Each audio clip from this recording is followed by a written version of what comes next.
it's Vicky, and today I am going to be talking about the books I read in March. March was a pretty good month. It was sort of a mixed bag in terms of reading. I had a 5-star review, I had some like 2.5-star reviews, I had a DNF. I didn't read as much middle grade as I had wanted to read, but I did get a couple in, I think 2. So yeah, overall I read 6 things. 4 print books and 2 audiobooks. The reason I didn't get a Kindle book in was because of the DNF that I just mentioned. Set me back a little bit, so I got to do a little bit of catching up with that to get my 12 Kindle books in the year done. Let's just dive in.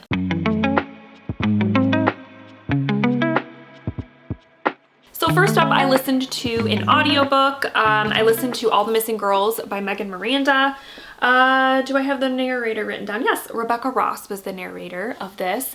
And this is a mystery book about a woman named Nick, or Nicolette, who, when she was a teenager, one of her best friends went missing. And they never figured out what happened to her. And it's now 10 years later, and Nick is coming back home after living away for a decade to take care of her dad. And it kind of starts bringing back all the stuff about Nick. Or no, not Nick. What was her name? The girl who went missing. Her name was Corinne, sorry. Her missing friend, Corinne.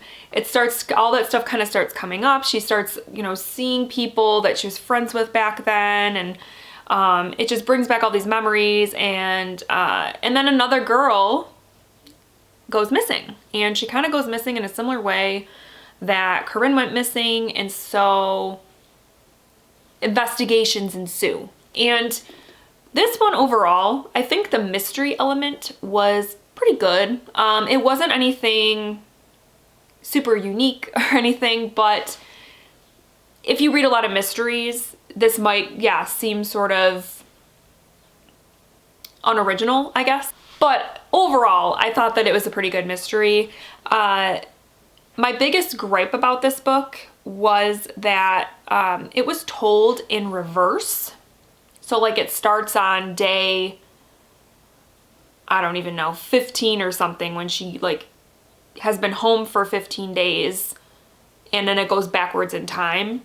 And I did not like that. The whole like Memento style of storytelling, if you guys have ever seen the movie Memento, that movie does that. It tells the story in reverse. And sometimes that works great. And for some reason in this, I did not like it. I thought it was confusing. I thought it was annoying. I don't know. I just didn't like it. So I gave this book 3 stars. I feel like it was good, but it was also kind of forgettable. Like, especially now that it's been almost a month since I read this, I'm already like kind of forgetting about it. So I think a 3-star rating is appropriate. If you don't like that reverse style of storytelling, don't read this because you'll hate it. Then I had my DNF for the month. I DNF'd Gregor the Overlander by Suzanne Collins. I was reading this on my Kindle. I'm not sure exactly how far I got into it. It wasn't very far. It was probably 50 pages or so, and I just really lost interest in it, to be honest. I got to the point in the book where Gregor, our main character, gets to this other world that he kind of accidentally stumbles upon, and at that point, the story just started to bore me. So I was like, you know what, I'm not gonna waste my time. I'm just gonna pick up something else. And so that's what I did. So then I picked up another middle grade book because Gregor the Overlander was a middle grade book that I had hoped to read for middle grade March. So I picked this other middle grade book up that my daughter has been telling me to read forever. And it's Smile by Raina Telgemeier. And Raina Telgemeier has done a couple of these sort of graphic memoirs. Last year I read her graphic memoir Guts, and I absolutely loved it. It was one of my favorite books that I read last year. And so my daughter has been telling me to read this one. And this one is also a memoir about Raina getting braces and that whole process. And so you follow her at the beginning of the book, or at the beginning of the graphic memoir. She is, I think, in 6th grade, and she has to get braces. And then it follows her all the way through high school, at the point in high school when she gets them removed. And so I thought that that was great, that she wrote a story that obviously is like her life, you know, obviously she lived this, but it's a story that so many kids also live through. Like so many kids have to get braces, right? And it's not fun. It's unpleasant. It makes you self-conscious. They're uncomfortable, all of the things. And so I think most kids who read this are gonna relate because are either going through it or have gone through it, or are about to go through it. And so I think that's just great that Raina Telgemeier told her story and made it so relatable. I also really love the art style. I like her art style. I want to kind of try to read some of the Babysitter Club graphic novels that she has done because I just love her artwork. I think it's cute. I don't know. I just like it. So I gave this 4 stars. Really enjoyed it. I still have 1 or 2 more of her graphic novels that I have not read. There's one called Drama, and then there's another memoir, I think, called Sisters. That's about her and her sister, you know, their relationship growing up. So yeah, my daughter loves this author, and I'm glad that she finally got me to read this. It was good. I liked it. The next book that I completed in March was for my 100 Epic Reads project that I've been doing on this channel for quite some time. So I'm not going to go into super detail about this, but I did read Jane Austen's Emma, and overall I liked it, which was a surprise because I in the past have not enjoyed Jane Austen. So I was happy that this one I did like. I gave it 3 stars, but if you want to see more of my in-depth thoughts on Emma, go check out that reading vlog. The next book that I read in March was for this kind of program, I guess you could say, that my kids' elementary school does every year, and it's called One Book, One School, and they always do it in the month of March because March is reading month. And so what they do is they choose a book, and the entire school, every family in the school gets a copy of the book, and they also hand out like a calendar, and you read basically a chapter a night of whatever the book is. And then throughout the month they have different sorts of activities and games and all that sort of thing surrounding the book and the themes of the book. And so this year my kids' school chose The Very, Very Far North by Dan Bar-El. And this one is about a polar bear named Dwayne and his friends. They live up in the very, very far north. And it's just about their adventures. And so this one, I gave it a I don't know if it was a 2.5 or 2.75. I'm kind of in between. And the reason was because I wish that this had a more of a plot that kind of carried throughout the entire book, because the characters were super cute. You meet quite a few different characters, and they're mostly animals. There's a couple humans, but they're mostly animals, and they're quirky and different and cute. But it seemed like every chapter was just a different story relating to Dwayne and one of his friends, and so there wasn't like that cohesiveness to the plot. And I wish that it did have more of a plot, especially considering that this was a One Book, One School book. I just wanted it to have more of like a storyline than it did. And then the other thing that my kids really griped about, and my kids enjoy reading. We read every night. But there were chapters in this book that were ridiculously long to read. And I remember there is actually a chapter in here that was 40 pages long, which is kind of ridiculous. And my kids, because we would kind of take turns reading it, I would read some, and then my daughter would read a little bit, and even my first grader, he would hop in and, you know, and read a page or so, and it was like, why are the chapters so long? So for like a read aloud and something that you're supposed to read a chapter a night on a school night, and you have to read a 40-page chapter, was kind of crazy. And there were quite a few chapters that were like that, like 25, 30 pages. And my kids were not fans of that. And then overall, they just thought the book was okay. They have definitely enjoyed other books through this program a lot more. So that's why we gave it a 2.5, maybe a 2.75. And there's actually a sequel to this, and my kids are not interested in reading it. So, you know, that my rating reflects how my kids felt about the book, because they are the target audience. And I have to agree with them that yes, the chapters were too long. There wasn't much of a plot, though the characters were cute and it had some cute illustrations. Yeah, it was okay. Then we have my 5-star read for March. I'm really happy that I had a 5-star this month. I gave 5 stars to On Writing, A Memoir of the Craft by Stephen King.